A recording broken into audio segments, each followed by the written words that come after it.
দর্শক, শহীদ প্রেসিডেন্ট জিয়াউর রহমান ও সাবেক প্রধানমন্ত্রী বেগম খালেদা জিয়ার সমাধিতে শ্রদ্ধা জানাতে এসেছেন শপথ নেওয়া ৩ মন্ত্রী ও ২ প্রতিমন্ত্রী। এই মুহূর্তে সাংবাদিকদের সাথে কথা বলছেন ডক্টর মঈন খান। আমরা সরাসরি চলে যাচ্ছি সেখানে।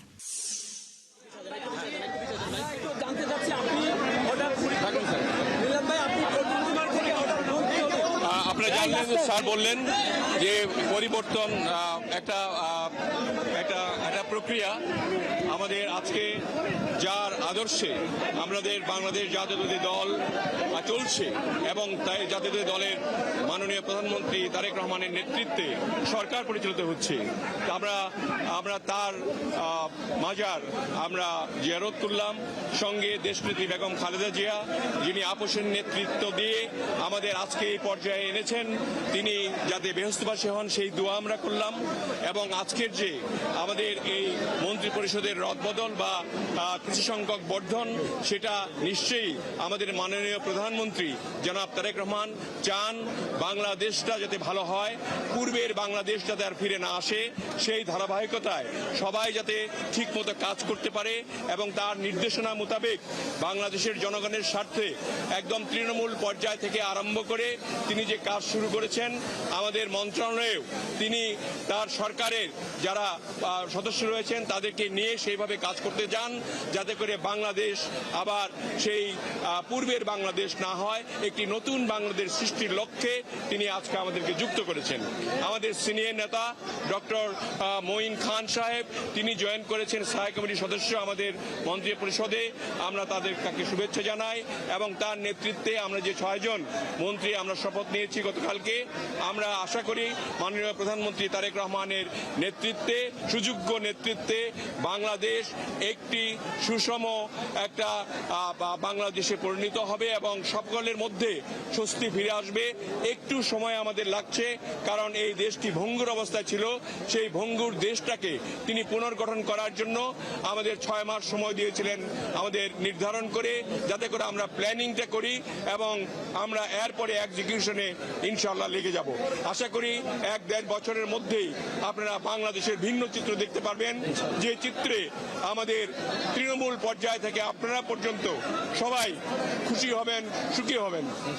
আমরা সুখী সমৃদ্ধ বাংলাদেশ দেখতে চাই এবং এই জন্য আজকে শহীদ প্রেসিডেন্ট জিয়াউর রহমানের আদর্শে গঠিত যে দল জাতীয়তাবাদী বাংলাদেশ, যে জাতীয়তাবাদী দল বাংলাদেশের আমাদের যে মাননীয় প্রধানমন্ত্রী, যেটার চেয়ারম্যান যিনি আজকের প্রধানমন্ত্রী, এবং আপোষের নেতৃত্ব যে বেগম খালেদা জিয়া, তিনি তার আপোষের নেতৃত্বে যে আমরা আজকে এদু পর্যন্ত আসতে পেরেছি, এই জন্য মহান আল্লাহর দরবারে শুকরিয়া জানাতে তাদের কবরগুলি আমরা, তাদের মাজারগুলি আমরা জিয়ারত করলাম।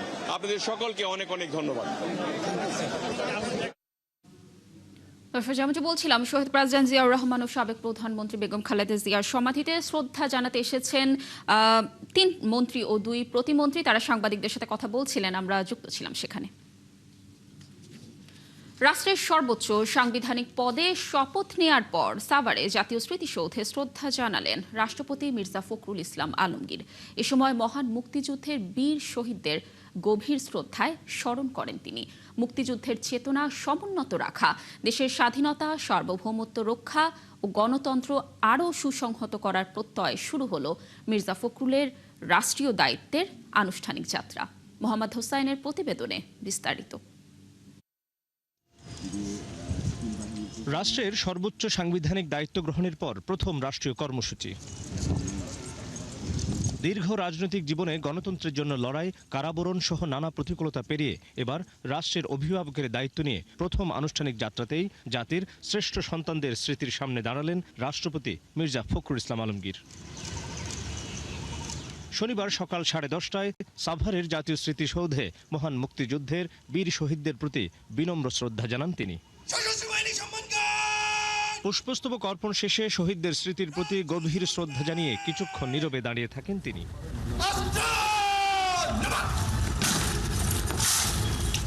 যাদের আত্মত্যাগের বিনিময়ে একটি স্বাধীন সার্বভৌম রাষ্ট্র ও লাল সবুজের পতাকা পেল জাতি, সেই বীর সন্তানদের কৃতজ্ঞতা চিত্তে স্মরণ করেন রাষ্ট্রপতি মির্জা ফখরুল ইসলাম আলমগীর। এ সময় বিয়োগলের করুণ সুরে আর নীরবতায় যেন ফিরে আসে মুক্তিযুদ্ধে আত্মত্যাগের স্মৃতি। এ সময় রাষ্ট্রপতিকে 3 বাহিনীর চৌকস দল সশ্রদ্ধ সালাম জানান। স্মৃতিসৌধের পরিদর্শন বইয়ে স্বাক্ষর করেন নবনির্বাচিত রাষ্ট্রপতি। পরে স্মৃতিসৌধের আঙিনায় একটি গাছের চারা রোপণ করেন রাষ্ট্রপতি মির্জা ফখরুল ইসলাম আলমগীর।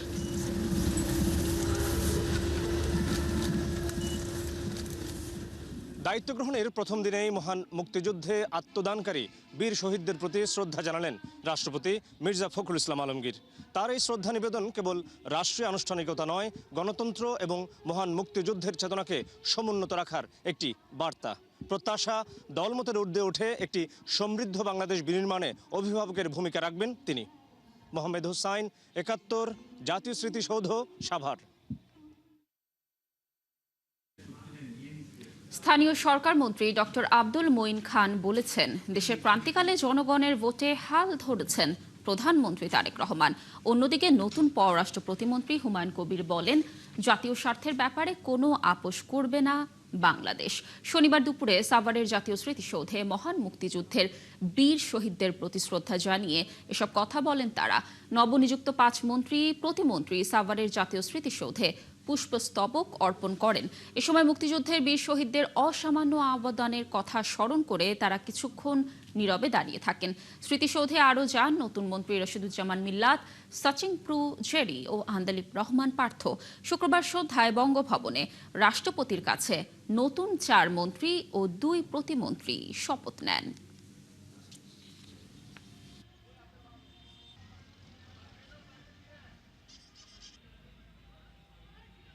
বারবার বাংলাদেশে গণতন্ত্রের যে পরিক্রমা সেটা ব্যাহত হয়েছে এবং বারবার বিএনপি সেটাকে নতুন করে প্রচেষ্টা নিয়েছে এদেশকে গণতন্ত্রের পথে নিয়ে যাওয়ার জন্য।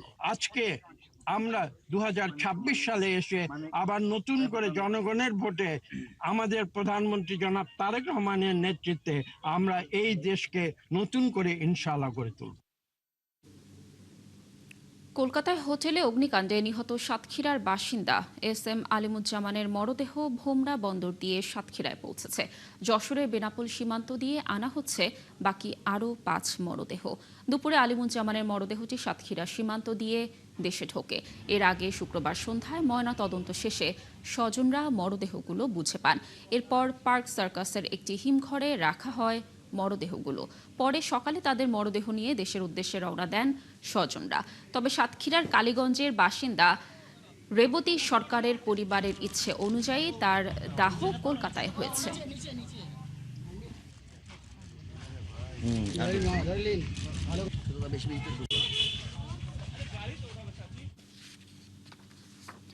কলকাতায় হোটেলে অগ্নিকাণ্ডে নিহত 5 জনের মরদেহ বেনাপোল বন্দর দিয়ে আনা হচ্ছে। দর্শক, এই বিষয়ে বিস্তারিত তথ্য জানানোর চেষ্টা করব। যুক্ত হচ্ছেন সহকর্মী মুসলিম উদ্দিন পাপ্পু। পাপ্পু, একটু জানাবেন যে মরদেহ কখন পৌঁছাতে পারে, এ বিষয়ে কি তথ্য রয়েছে? আর নিহতের স্বজনরা যারা রয়েছে তাদের কারোর সাথে কি আপনার কোনো কথা হয়েছে কিনা, তারা কোনো তথ্য দিয়েছে কিনা? যেমনটি বলছিলেন, নিহতর পরিবারের সাথে এখানে প্রেস ক্লাবের তাদের সহকর্মীরা সবাই আসছে এবং সহকর্মীদের সাথে কথা হয়েছে। তারা চাচ্ছে যত তাড়াতাড়ি এখান থেকে নিয়ে যেতে পারে দেহগুলা ওখানে আপনার সমাধি করার জন্য। আপনি দেখেন, হ্যাঁ, আর আপনি একটু পিছনে দেখেন সমাধি করার জন্য তারা চাচ্ছে যে যত, মানে যেহেতু এটা মৃতটা 2-3 দিন হয়ে গেছে।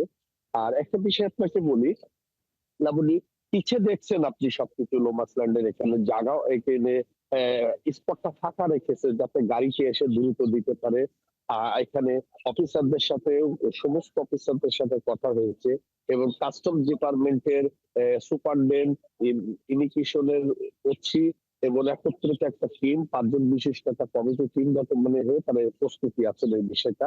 আরেকটা বিষয় আপনাকে বলি, এখানে যে দম্পতির যে সাংবাদিক মৃত্যু হয়েছেন, তিনারই একই সাথে একই প্রেস ক্লাবে কুষ্টিয়াতে একসাথে কর্ম করেন।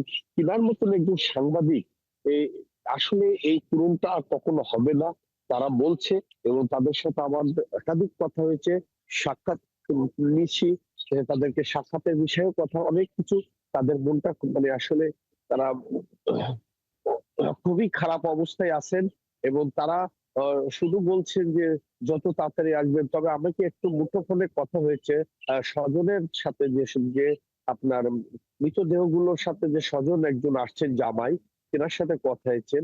এখন তিনার আসলে তেনারা বারাসাত অবস্থান করছেন, বারাসাত পর্যন্ত।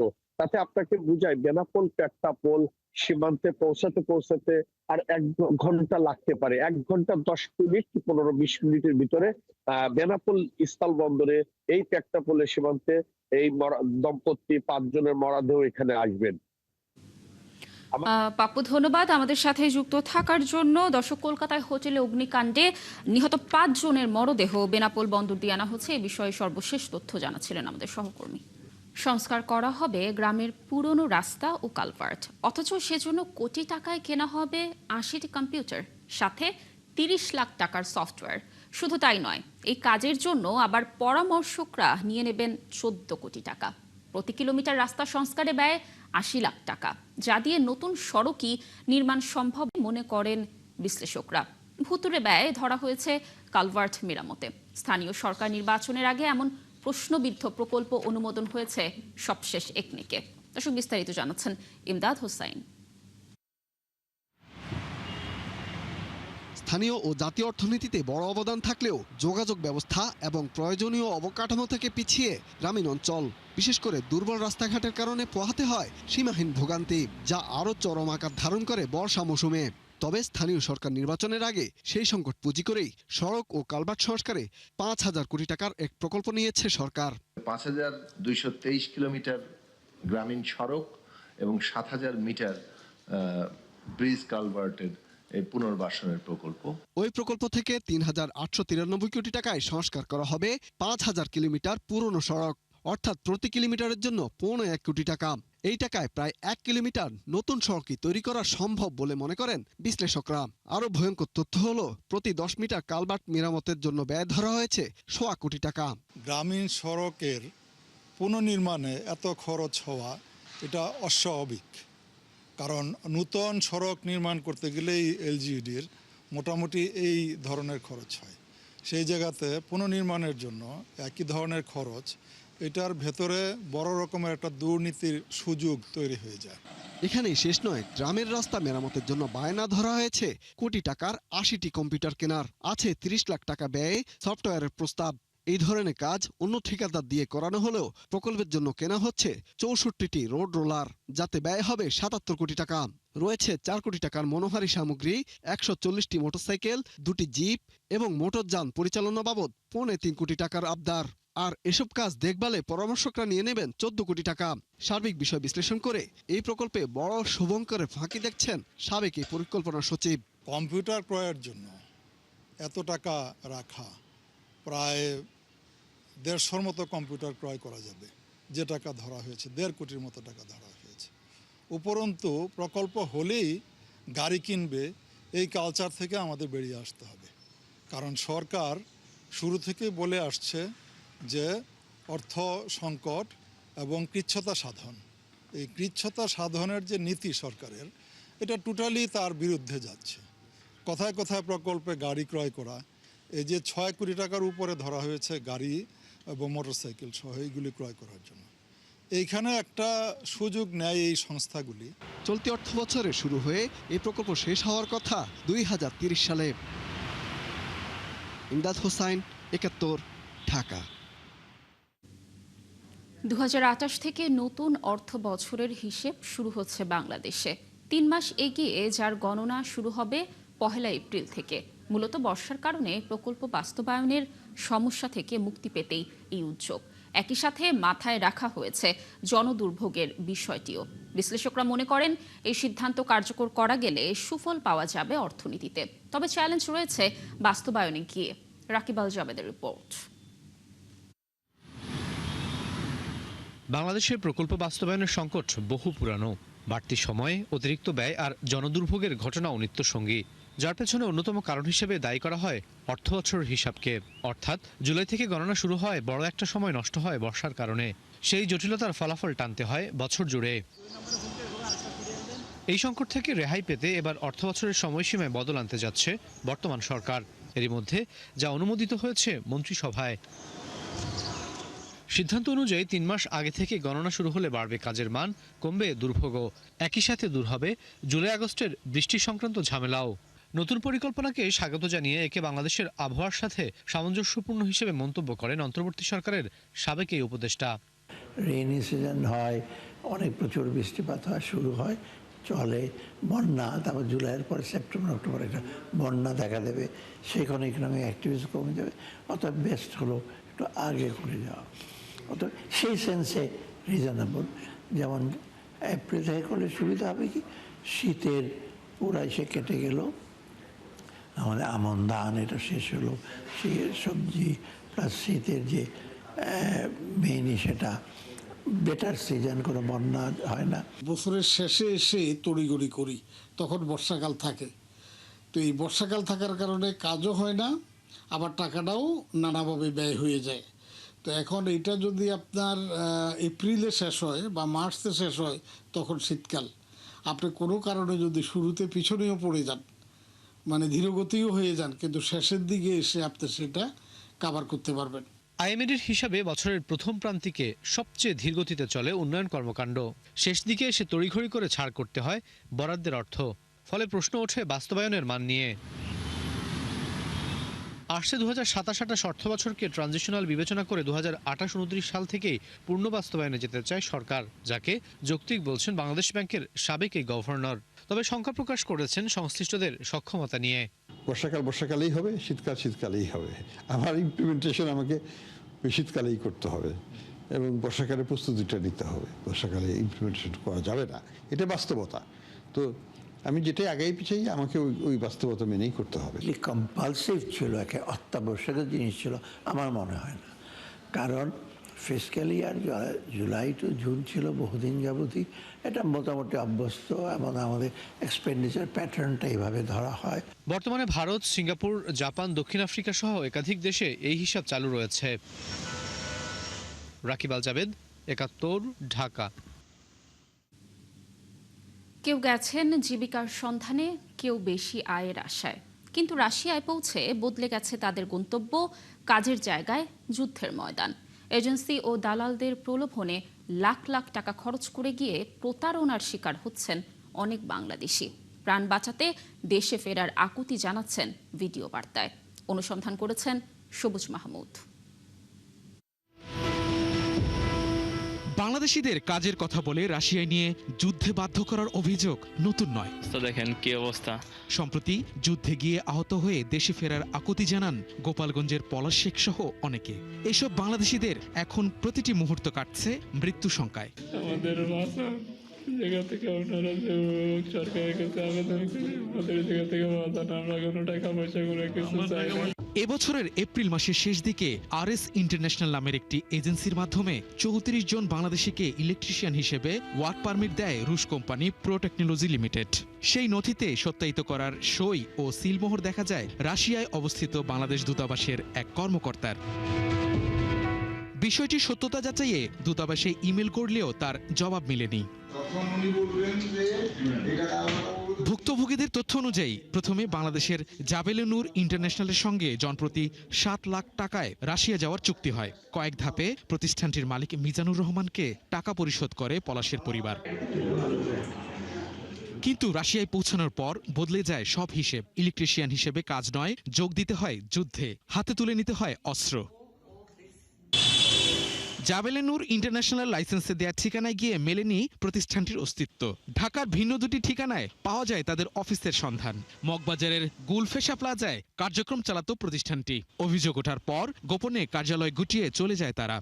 রাশিয়ায় কাজের কথা বলে সেখানে নিয়ে যুদ্ধক্ষেত্রে পাঠানো সেই জাবেলে নূর প্রতিষ্ঠানটি যারা কার্যক্রম করতো মগবাজারে, সেই মগবাজারে এসেও কিন্তু আমরা তাদেরকে পাচ্ছি না। তাদের সেখানে যে অফিসটি ছিল সেটি বন্ধ আছে। তবে তারা যে এখানে ছিল তার একটি আলামত পাওয়া যায়। এই যে এখানে একটি সাইনবোর্ড ছিল যেখানে তাদের লাইসেন্স নাম্বারটি এখনো অবশিষ্ট আছে। নিকুঞ্জ 2-এ আরেকটি অফিস থেকেও উধাও জাবেলুনুর ইন্টারন্যাশনাল।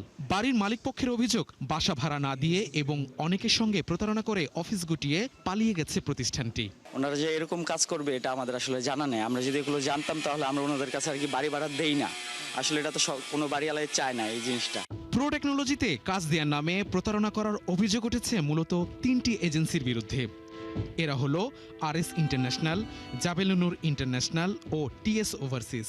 আরএস ইন্টারন্যাশনালের মালিক মোস্তাফিজুর রহমান আর জাবেলুনুর ইন্টারন্যাশনালের মালিক মিজানুর রহমান। সম্প্রতি মানব পাচারের অভিযোগে প্রতিষ্ঠান 3টির রিক্রুটিং লাইসেন্স বাতিল করা হয়েছে। অনুসন্ধানে জানা যায় কয়েক ধাপে দালাল নিয়োগ করে এসব এজেন্সি যুদ্ধের জন্য বাংলাদেশি যুবকদের প্রলুব্ধ করে। রাশিয়ায় লোক পাঠানোর বিনিময়ে তারা জনপ্রতি প্রায় 25 থেকে 30 লাখ টাকা কমিশন পায়, আর যারা যায় তাদের কাছ থেকে নেওয়া হয় 7 থেকে 10 লাখ টাকা। অভিযোগ, এই অর্থের বড় অংশই যায় এজেন্সি ও দালালদের পকেটে। রাশিয়ার যুদ্ধক্ষেত্রে থাকা বাংলাদেশি রাজন হুসাইন ৭১কে জানান, যুদ্ধক্ষেত্রে টিকে যাওয়া অনেক বাংলাদেশী এখন নতুন লোক নিয়োগের দালাল হিসেবে কাজ করছেন, বিনিময়ে পাচ্ছেন মোটা অঙ্কের টাকা। এখানে কাজ করছে হচ্ছে সোহেল সর্দার নীরব। উনি হচ্ছে অতি প্রথম রাশিয়াতে আর্মিতে জয়েন করে। জয়কুণ্ড এবং এই সোহেল সর্দার নীরব হচ্ছে রাশিয়া বসে এজেন্টের কাজ করে। তো এখানে তো আপনার একটা লোক ঢুকাই দিলে প্রায় 5 লক্ষ রুবল সে পায়। এখন এই লোকটা হচ্ছে এই সোহেল সর্দার নীরব সামলাতে পারে। যারা যুদ্ধের ময়দান থেকে আমাকে বলে এইসব কথা, আপনি বলবেন আমাকে একটা প্রমাণ দাও। আমি যদি একবার চাইতাম তাহলে আমি হাজার হাজার বাঙালি আনতে পারতাম। আমি আমার পরিবারের ওরকম হারাম খাওয়াই নাই। আমি প্রতিনিয়ত প্রত্যেকটা ভিডিও তো বলে দিছি, এই যুদ্ধে 80% মরার সম্ভাবনা, মৃত্যুর সম্ভাবনা 80%। স্বেচ্ছায় কিংবা প্রতারণার শিকার হয়ে রাশিয়ার পক্ষে যুদ্ধে অংশ নেওয়া বাংলাদেশিদের নিয়ে উদ্বিগ্ন সরকারও। এখন যুদ্ধে যাওয়ার ক্ষেত্রে তো আমরা এনকারেজ করি না এবং আমরা এটা অ্যালাউ করব না, আমরা যদি জানি। বাট এটা ঠিক যে আপনি বলেছেন, ওই কাজের ভিসাই সে প্রলুব্ধ হয়ে যে ওখানে ভালো বেতন দেবার সুযোগ সুবিধা, এই কারণে অনেকে একটা মানে 2-1 জনে যাচ্ছে। তো এই ধরনের কেসে আমরাও যতটুকু পারি ভেরিফাই করি। রাশিয়ায় যুদ্ধে গিয়ে অনেকে লাশ হয়ে ফিরেছেন, কারো কারো মরদেহ এখনো ফেরেনি। সবুজ মাহমুদ, ৭১, ঢাকা। চট্টগ্রামে গ্যাসের চাপ কিছুটা বাড়লেও চাহিদা অনুযায়ী এখনো মিলছে না। ফলে সিএনজি রিফুয়েলিং স্টেশনগুলোতে দীর্ঘ সময় অপেক্ষা করে পরিবহনের জন্য জ্বালানি সংগ্রহ করতে হচ্ছে চালকদের। গ্যাস সংকটের প্রভাব পড়েছে শিল্প কলকারখানায়ও। এদিকে তীব্র গ্যাস সংকটে থমকে গেছে নারায়ণগঞ্জ ও আশুলিয়ার শিল্পাঞ্চল। দিনের গুরুত্বপূর্ণ সময়ে বিদ্যুৎ না থাকায় ক্ষোভ জানান সংশ্লিষ্টরা। সহকর্মীদের তথ্য ছবিতে প্রতিবেদন। চট্টগ্রামে গ্যাসের চাপ কম থাকায় পূর্ণ সক্ষমতায় উৎপাদন চালানো যাচ্ছে না রড ও স্টিল রি-রোলিং এর মতো ভারী শিল্প কারখানাগুলোতে। উৎপাদন ব্যাহত হচ্ছে তৈরি পোশাক শিল্প খাতেও। কর্ণফুলী গ্যাস ডিস্ট্রিবিউশন কোম্পানি লিমিটেডের কর্মকর্তারা জানান, চট্টগ্রামে প্রতিদিন গ্যাসের চাহিদা 320 থেকে 360 মিলিয়ন ঘনফুট। বিপরীতে মহেশখালী ভাসমান টার্মিনাল থেকে এখন গ্যাস মিলছে 175 থেকে 220 মিলিয়ন ঘনফুট। 3-4 ঘন্টা সিএলডি 150 টাকা গ্যাস পাই, এগুলা দিয়ে কি আমরা চালানো সম্ভব? এই গ্যাস দিয়ে চলে না, আমরা অনেক কষ্ট করি। আমি মাননীয় প্রধানমন্ত্রীকে অনুরোধ করবো যে অতি শীঘ্রই যেমন এই লাইনটা যেমন চালু করে গ্যাসের যে ভোগান্তিটা আমরা পাচ্ছি, ভোগান্তি যেমন না হয়। Chattogram Chamber of Commerce and ইন্ডাস্ট্রির সাবেক পরিচালক জানান, রবিবার একটি এলএনজি কার্গোবাহী জাহাজ দেশে আসার কথা রয়েছে। সেটি এলে গ্যাস পরিস্থিতির উন্নতি হবে। সবচেয়ে এই বিদ্যুৎ এবং গ্যাসের শর্টেজের জন্য বেশি সাফার করতেছে আমাদের এই মধ্যে ভারী ইন্ডাস্ট্রি এবং আমাদের এক্সপোর্ট ওরিয়েন্টেড যে ফ্যাক্টরিগুলি আছে। তো সুতরাং অতি সত্বর যদি এই সমস্যার সমাধান না হয় তাহলে হয়তো আমাদের ইন্ডাস্ট্রিগুলো যেই ক্ষতির সম্মুখীন হবে সেটা পূরণ করা প্রায় অসম্ভব হয়ে যাবে। আশুলিয়ায় গ্যাসের চাপ কমে যাওয়ায় বাসাবাড়ি, শিল্প কারখানা, সিএনজি ফিলিং স্টেশন সহ বিভিন্ন খাতে দেখা দিয়েছে ভোগান্তি। অনেক শিল্প কারখানায় উৎপাদন সময়সূচি পরিবর্তন করা হয়েছে, আবার কোথাও বিকল্প জ্বালানি ব্যবহার করে চালু করা হয়েছে উৎপাদন। এদিকে তীব্র গ্যাস সংকটে নারায়ণগঞ্জের শিল্প কারখানার উৎপাদন কমছে, ধীর হয়ে পড়েছে নগরী পরিবহন ব্যবস্থা। সংশ্লিষ্টরা বলছেন, পর্যাপ্ত গ্যাস না পাওয়ায় বহু কারখানায় উৎপাদন বন্ধ রাখতে হচ্ছে। সময় মতো পণ্য সরবরাহ নিয়ে তৈরি হচ্ছে অনিশ্চয়তা। কালকে রাত্র সিরিয়াল দিছি, পাই নাই। আজকে সকালবেলা 7টার থেকে সেই যে পর্যন্ত বসে রয়েছি, গ্যাস পাচ্ছি না, ঠিকভাবে আমরা গ্যাস পাচ্ছি না, এবং কি বাসা বাড়িতেও গ্যাস নেই, লাইনে গ্যাস নেই। আজ 3 দিন ধরে একটু তাও সকালবেলা একটু থাকে আর সারা দিনে থাকে না। নারায়ণগঞ্জের রূপগঞ্জেও গ্যাস সংকটে সব ফিলিং স্টেশন বন্ধ করে দেওয়া হয়েছে। এতে চরম ভোগান্তিতে পড়েছেন সিএনজি চালিত বিভিন্ন যানবাহন চালক ও যাত্রীরা। শাকিলা সিথি, ৭১। দেশের বাজারে এলো আরও উন্নত এসিআই অ্যারোসল ইনসেক্ট স্প্রে। যুক্তরাষ্ট্রভিত্তিক বহুজাতিক প্রতিষ্ঠান এসসি জনসন এবং বাংলাদেশের এসিআই যৌথভাবে এটি বাজারে এনেছে। শুক্রবার রাজধানীর তেজগাঁওয়ে এসিআই সেন্টারে এই পুনর্উন্মোচন অনুষ্ঠানের আয়োজন করা হয়। মশার বিরুদ্ধে আরও শক্তিশালী সুরক্ষা দিতে তৈরি করা হয়েছে নতুন এই অ্যারোসল। অনুষ্ঠানে উপস্থিত ছিলেন এসসি জনসন বাংলাদেশের country manager Shafayat Yusuf, SC Johnson Bangladesh ও কম্বোডিয়ার marketing lead Sukumar Sarkar, ACI পিএলসির চেয়ারম্যান এম আনিস উদ্দৌলা সহ আরও অনেকে। দর্শক, চলছে সংবাদ সংযোগ। সরাসরি সংবাদ অনুষ্ঠান দেখতে চোখ রাখুন ৭১-এর ফেসবুক পেজে এবং সাবস্ক্রাইব করুন ৭১-এর ইউটিউব চ্যানেল। ৭১-এর সাথেই থাকুন।